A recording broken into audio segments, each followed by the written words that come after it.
Mimi Mheshimiwa Rais, wakati wote kwa siku 29 nimekuwa natembea na hii tasbih. Nayo hapa.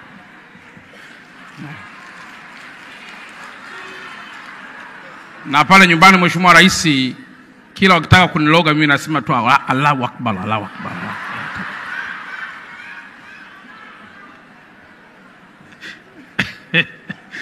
Kwa hiyo Mheshimiwa Rais, Mufti ameniweka vizuri sana katika kipindi chote hiki cha siku 29 ambazo tumekaa kufikia 30, na mpaka hapa tulipofikia ni neema kubwa sana ya mtume wetu.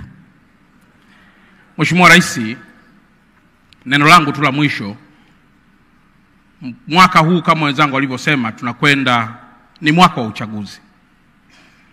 Na mara nyingi miaka yote ya nyuma tunapofikia mwaka wa uchaguzi, wawekezaji na wafanyabiashara wote wakubwa huwa wanapenda sana kuwithdraw mitaji yao kwa kuhofia taifa kuingia kwenye machafuko.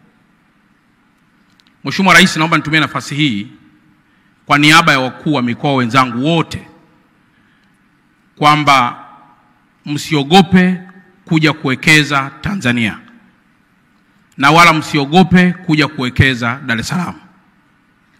Naomba niwathibitishie kwamba katika kipindi ambacho tumejipanga vizuri sana kuhakikisha amani iliyopo inaendelea kutawala na kuwa hivi ilivyo ni mwaka huu 2025. Lakini msingi wetu mkubwa sio tu vyombo vya dola, hapana. Tumejipanga kuendelea kutoa elimu kubwa kwa Watanzania wote na hasa wa Dar es Salaam na mahali pengine kuhusu thamani ya amani na kulinda taifa letu. Hatuna baba wala mama mwingine wa kukimbilia tutakapochafua amani ya taifa hili. Lakini silaha yetu ya pili ni kutumia viongozi wetu wa dini na taasisi zote kuendelea kuhubiri yale ambayo yanazidi kutuunganisha sisi pamoja na taifa letu. Na mwisho, kuendelea kukuombea zaidi wewe Mheshimiwa Rais ili usichoke. Maana wakati fulani wapo watu wanaweza kukatisha tamaa. Lakini tunaamini kabisa kwamba kwa kuwa wewe unamfahamu Mungu na wakati wote unamuomba Mungu, nasi tutaendelea kukuombea ili usichoke na uendelee kutuongoza kwa vile ambavyo Mungu ameweka baraka hiyo kwako.